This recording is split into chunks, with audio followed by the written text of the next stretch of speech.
خوږ دلبر دی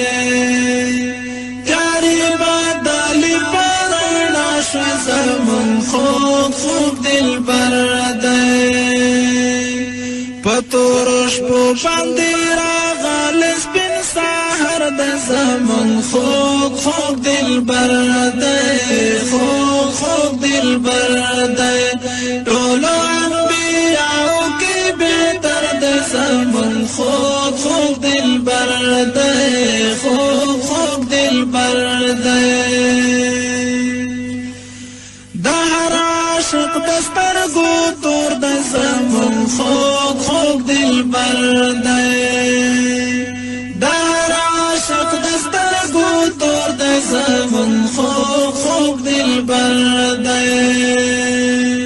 ښکلی نبي د عباسي د زړګي سر د زمون خوږ خوږ دلبر دی خوږ خوږ دلبر دی ټولو انبیاو کې بهتر د زمون خوږ خوږ دلبر دی خوږ خوږ دلبر دی ټولو انبیاو کې بهتر د زمون خوږ خوږ دلبر دی خوږ خوږ دلبر دی خوږ خوږ دلبر دی بسم الله الرحمن الرحيم الحمد لله رب العالمين حمد الشاكرين الصلاة والسلام على سيد الأنبياء والمرسلين سيدنا ونبينا وشفيعنا ومولانا محمد وعلى آله وأصحابه الطيبين الطاهرين قدرمنو اوریدونکو د ژوند د لارې د خپرونې مینوالو السلام علیکم ورحمة الله وبرکاته ستاسو روغتیا او خوشحالي د پاک رب نه غواړم په دې هیله چې د صحت او عافیت جامې پر تن ولرئ او خوشحالي مو په برخه وي دا دی زه محمد یاسین فهیم د ژوند د لارې د خپرونې په وړاندې کولو کې ستاسو په خدمت کې یم زموږ د نن ورځې د خپرونې موضوع بیا هم د زړه ساتنه او د زړه پالنه درنو اوریدونکو الله رب العزت سره مینه محمد رسول الله صلی الله علیه وسلم سره مینه داسې څیز دی چې په دې باندې د انسان د زړه ساتنه او پالنه کیږي او الله رب العزت سره د انسان رابطه ټینګیږي څو بیلګې ما درته وړاندې کړې وې په تیرې خپرونه کې خو نن به د حضرت عبدالله بن حذافه سهمي رضی الله تعالی عنه واقعه درته نقل کړم چې هغه علامه ابن حجر په خپل کتاب الاصابه کې لیکلی حضرت عبدالله بن حذافه رضی الله تعالی عنه د محمد رسول الله صلی الله علیه وسلم د وفات وروسته د امیر المؤمنین سیدنا عمر فاروق رضی الله تعالی عنه په وخت کې رومیانو اسیر ونیوه کله چې هغه اسیر ونیوه نو حضرت عبدالله بن حذافه رضی الله تعالی عنه یې د روم پادشاه ته وروست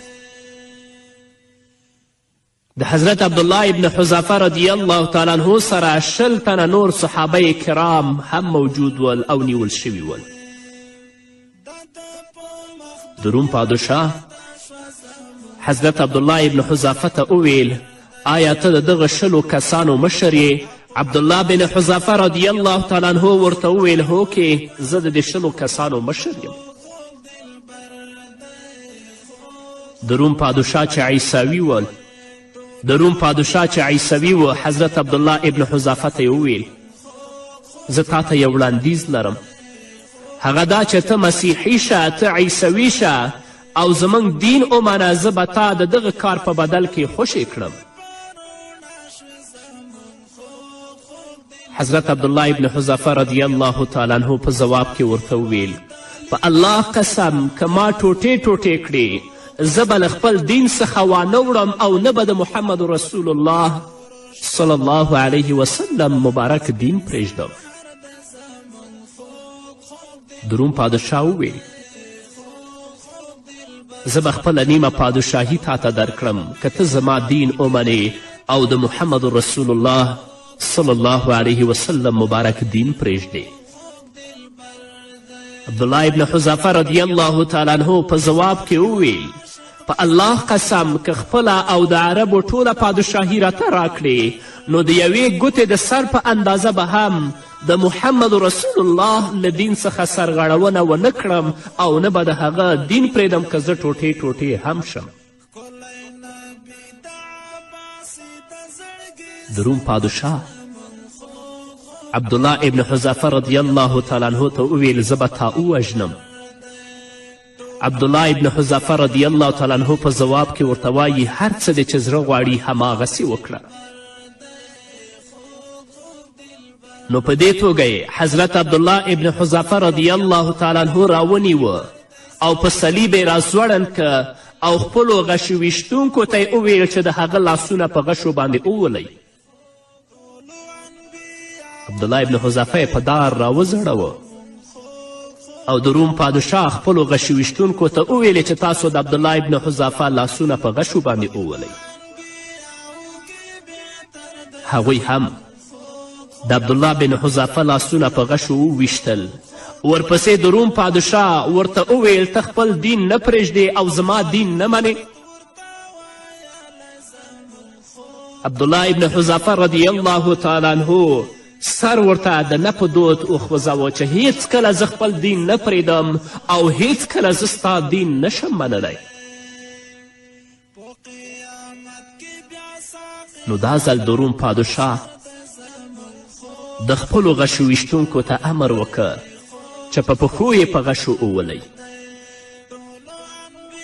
نو هغوی دا ځل حضرت عبدالله ابن حذافه رضی الله تعالی عنه په پښو باندې په غشو وویشت، خو عبدالله بن حذافه لا هم سر ورته د نه په دود خوځوه او په خپل دین ټینګ ولاړ و. کله چې په غشو ویشتلو سره د عبدالله بن حذافه رضی الله تعالی عنه دریز بدل نشو، نو د روم پادشاه وویل هغه راښکته کړئ. حضرت عبدالله ابن حذافه رضی الله تعالی عنه یې راښکته که او د روم پادشاه وویلې چې په یو غټ دیګ کې اوبه او غوړي واچوئ او اور ورپسې بل کړئ او د هغه دوه تنه ملګري د هغه په مخ کې په جوشو اوبو کې ور وغورځوئ ویې سوځوئ. په دې توګه په دیګ پسې اور بل شو او د حذافه دوه تنه مسلمانان ملګري د هغه د سترګو په وړاندې په جوشو اوبو کې وغورځول شول. د هغوی تر مړه کېدو وروسته د روم پادشاه وویل ته خپل دین پرېږدې او که تا هم په همدې توګه باندې اوبو کې ننباسم او ودې سوځوم.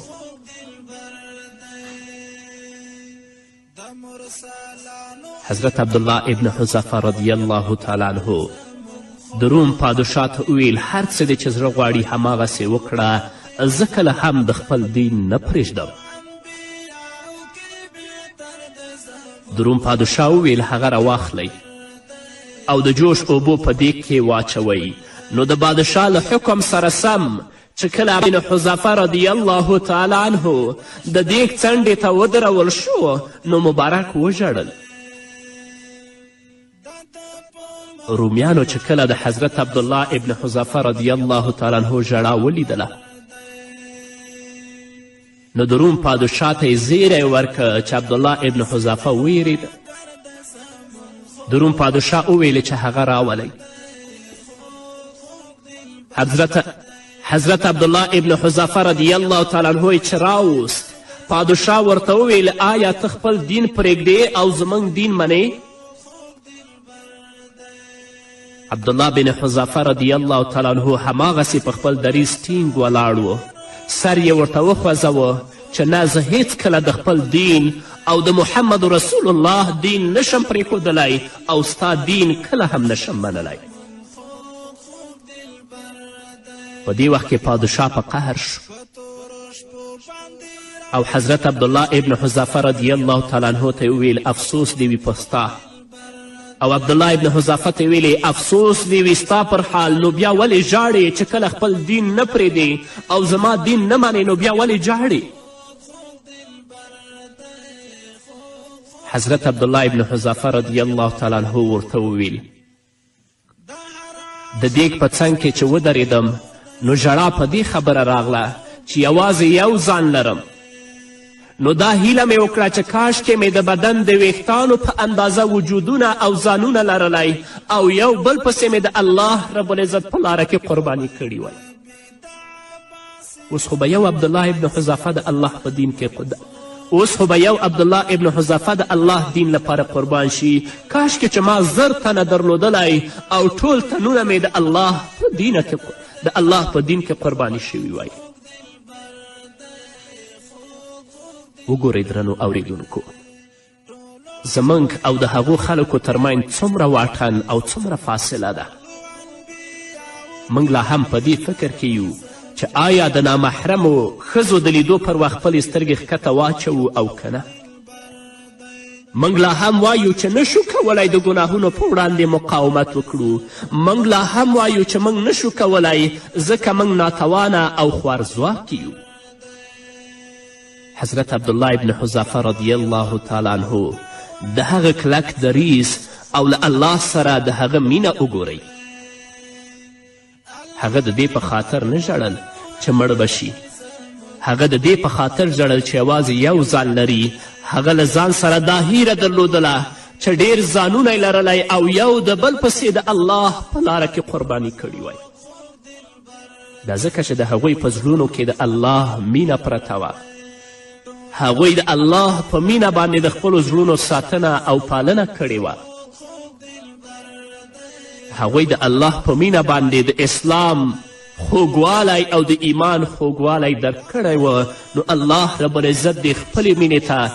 زموږ په زړونو کې هم ځای ورکړي تر څو د الله په مینه باندې د خپلو زړونو ساتنه او پالنه وکړی شو او په دې باندې د الله رب العزت د دین خادمان شو. او هغه کسان چې د اسلامیت او د انسانیت دښمنان دي تل لپاره په مسلمانانو باندې ظلمونه کوي او د دې پلیتو لاسونه د مسلمانانو په وینو سره دي، د هغو مبارزه او مقابله وکړو. دا ټول هله کیدلی شي چې زموږ په زړونو کې یوازې د یو الله مینه پرته وي، د بل څه مینه نه وي. همدارنګه د سیرت کتابونه لکه سیر اعلام نبلا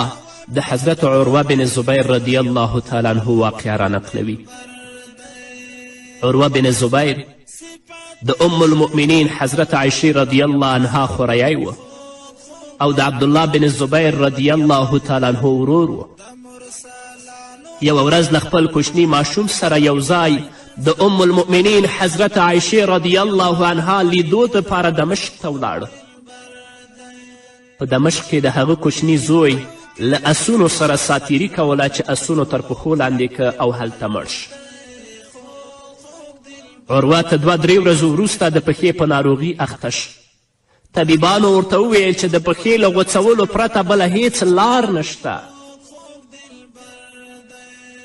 طبیب هغه ته وویل چې لږ شراب به درکړو تر څو د پښې غوڅولو پر وخت له درد نه ډیر په عذاب نشي، ته په اطمینان اوسې. خو حضرت عروه بن زبیر رضی الله تعالی عنه وایي زه د خپلې پښې غوڅولو په خاطر هیڅکله هم حرام سیزونه نه کاروم. بیا یې ورته ویل نو لږ نشهیي توکي به درکړو تر څو ته بېخوده شي.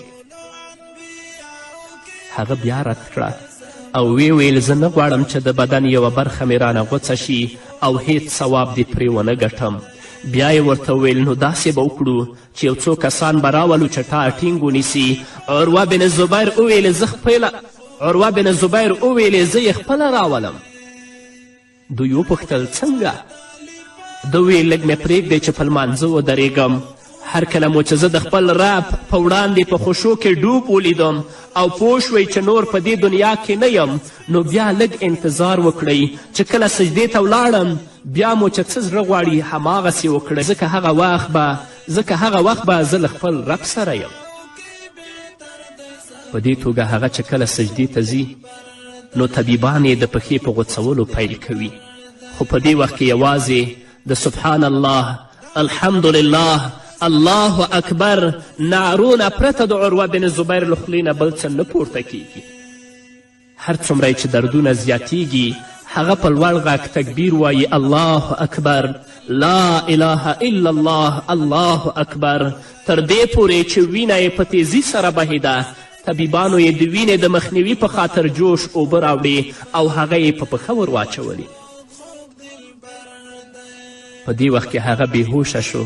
او له ذکر او تسبیح پرته نور هیڅ هم نه ویل. کله چې په هوش راغی وی ویل زما پښه مو چې غوڅه کړې ده هغه راته راوړئ.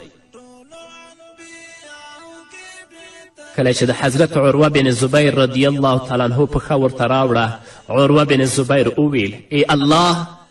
له تا نه ډیره مننه، له تا نه ډیر شکرګزار یم چې زما د وجود یوه برخه زما له مړینې مخکې جنت ته ولاړه.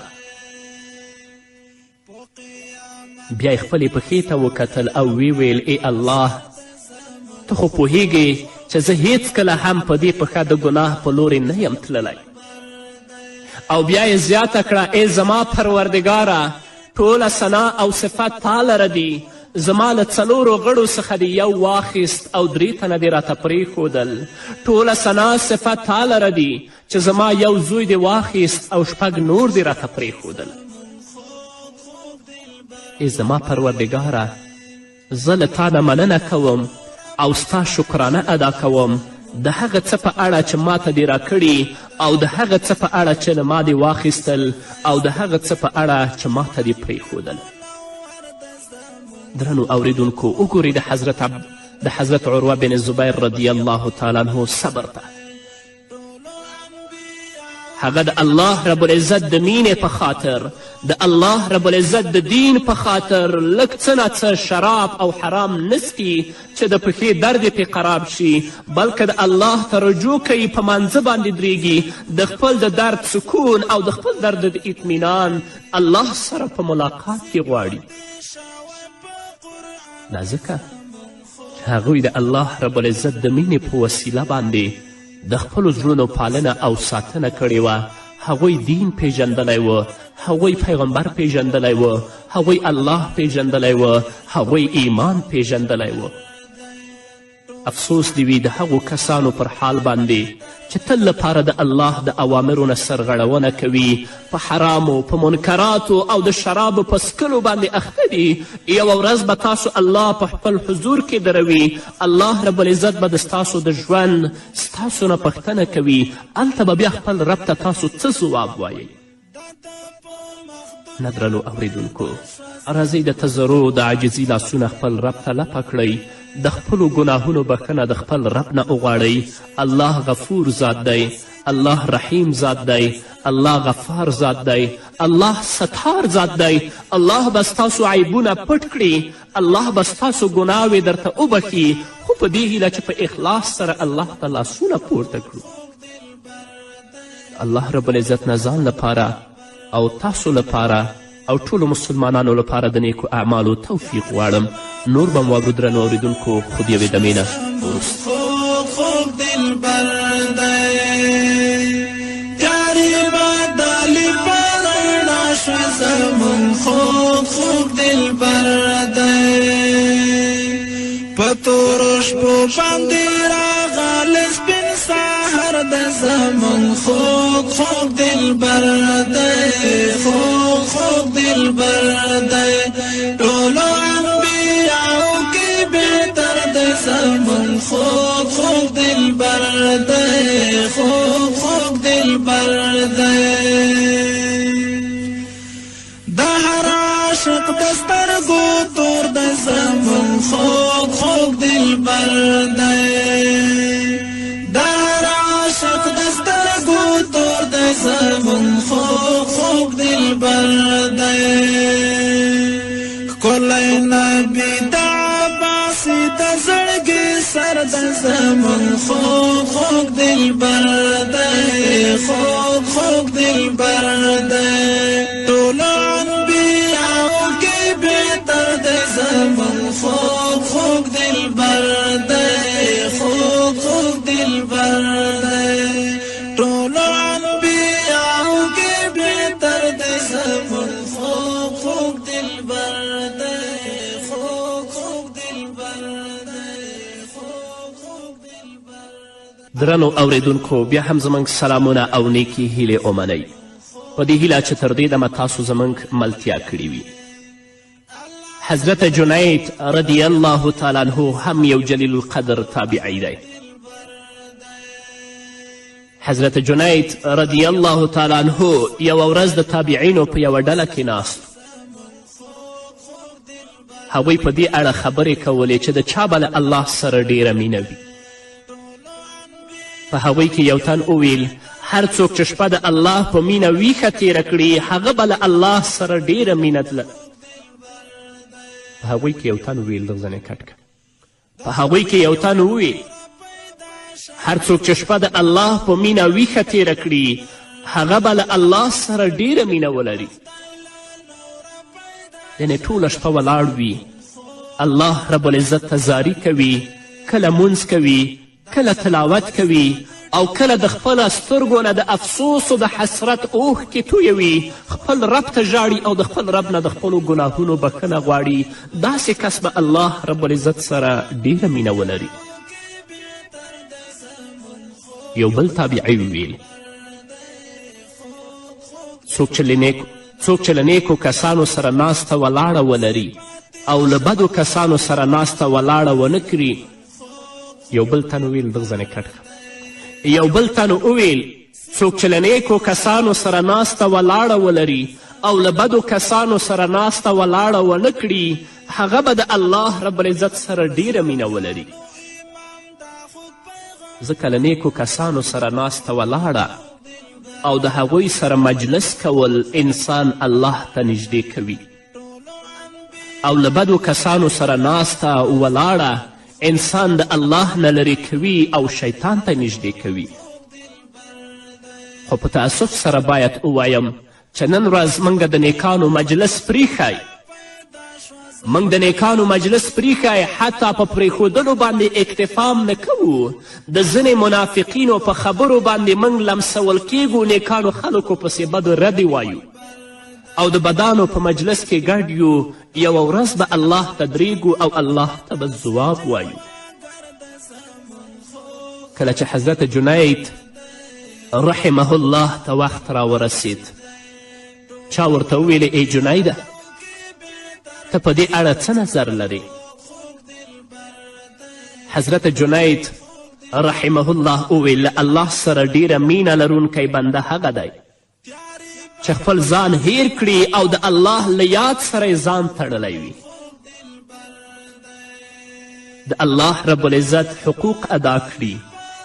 او الله ته د زړه په سترګو وګوري یوازې د الله په خاطر خبرې وکړي خبرې یې ذکر وي کړنې یې د الله د حکمونو پلي کول وي او د زړه ډاډ له الله سره وي هغه سړی به د خدای دپاره او له خدای سره وي ځان سره سوچ وکړئ چې آیا کله موږ د الله رب العزت حقوق ادا کړي دي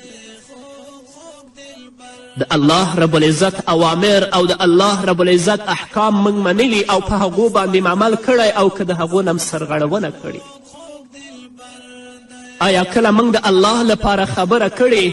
یا په خپل نفاق و شقاق و حسادت و تعصب باندې ولاړ یو بدې ردې وایو نو کله چې موږ د الله حقوق ادا کړو او د الله رب العزت اوامرو او احکامو ته د زړه په سترګو وګورو یوازې د الله رب العزت لپاره خبرې وکړو زموږ کړنې د الله لپاره وي نو بیا به زموږ مینه د الله رب العزت سره وي چې کله مینه د الله سره شوه رابطه به مو له الله سره ټینګه شي رابطه به مو له شیطان سره پرې شي او د الله په مینې باندې به بیا موږ او تاسو د خپلو زړونو ساتنه او پالنه کړې وي الله دې ټولو مسلمانانو ته توفیق ورکړي درنو اوریدونکو د دنیا ژوند ډیر محدود دی ډیر تنګ ژوند دی راځئ د الله پیغام واورئ د محمد رسول الله صلی الله علیه وسلم مبارک ارشادات واورئ حق ځان ته څرګند کړئ چې حق څه دی بیا په حق باندې ودرېږئ هغه کسان چې تاسو حق ته رابلي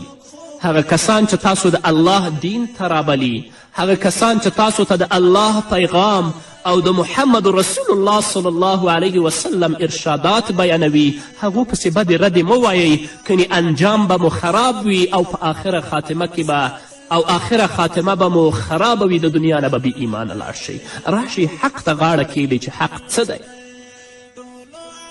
حضرت عبدالله ابن عباس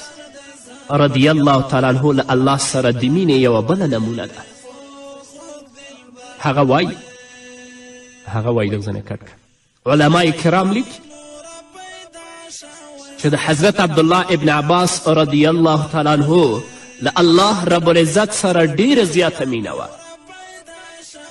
ان تر دې پورې که یو چا هغه ته ویلي وای چې سبا قیامت دی، نو هغه د خدای په مینه ته ډوب و چې حتی په دې خاطر به هم خپل عملونه نه وای زیات کړي.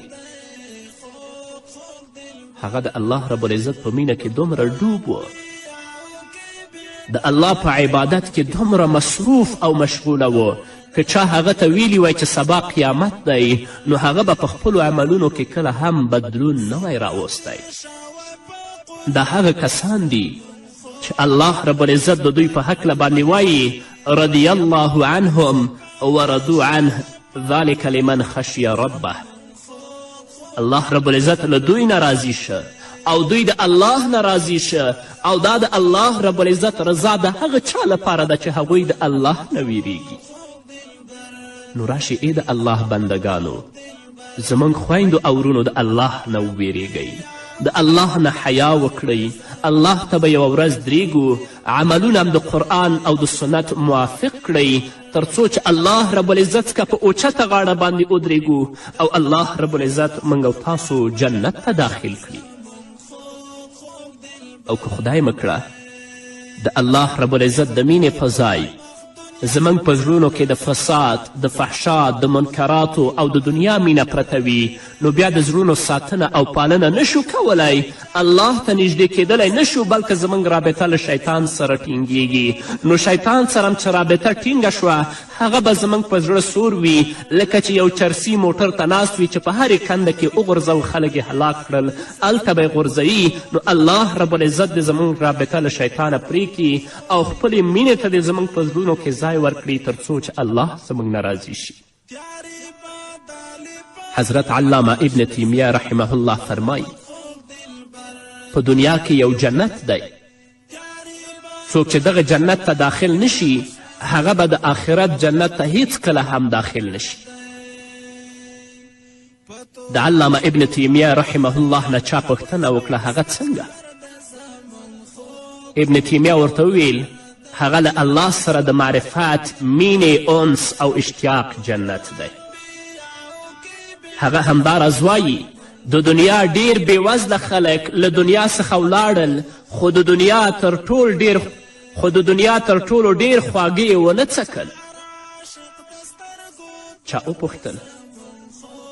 په دنیا کې ډیر خواږه څه شی دي؟ علامه ابن تیمیه رحمه الله ورته وویل له الله سره د مینې خواږه، د الله رب العزت سره د مینې خواږه. بل ځای وایي که جنتیان له الله سره د نیږدېوالي هغه خواږه وڅکي چې زه یې څکم، د هغوی لپاره یوازې همدا بس ده. دا هغه کس و چې د الله دین لپاره مبارزه کوله، خو د هغه په مقابل کې متعصبین او حاسدین ول. چا به د کفر فتوا پې ورکوله، چا به د مجوسیت فتوا پې ورکوله، او چا به د مجسمه فتوا پې ورکوله، خو هغه کله هم خپل دریځ بدل نه که، د الله رب العزت دین ته بلنه کله هم پرې نه ښودله. تر اوسه پورې د هغه نوم زموږ په ژبو دی او د هغه کتابونه لولو. نو هغه کسان چې د هغوی په زړونو کې د حسد او تعصب ماده پرته ده، د الله نه دې وویریږي، حق دې په خپلو سترګو باندې وویني، حق ته دې غاړه کریږدي، د خلکو په زړونو او په ټولنه کې د نفرت نه خپروي. الله به یو ورځ دروي خپل حضور ته او الله رب العزت به ترې پوښتنه کوي. که زموږ هدف د الله رب العزت رضا او د خلکو اصلاح وي، نو الله رب العزت دې موږ کامیاب کړي، او که موږ بل هدف ولرو نو په آخرت کې د الله زموږ نه سخته پوښتنه وکړي.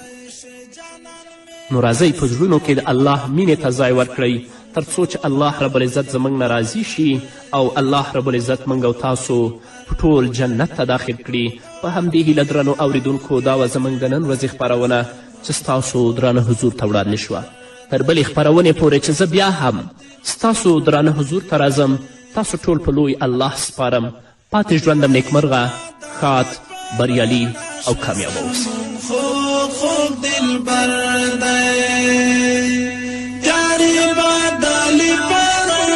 شو زمون خوب دلبر دی پتور شپو باندې راغلی سپین سحر د زمون خوب دلبر دی خوب دلبر دی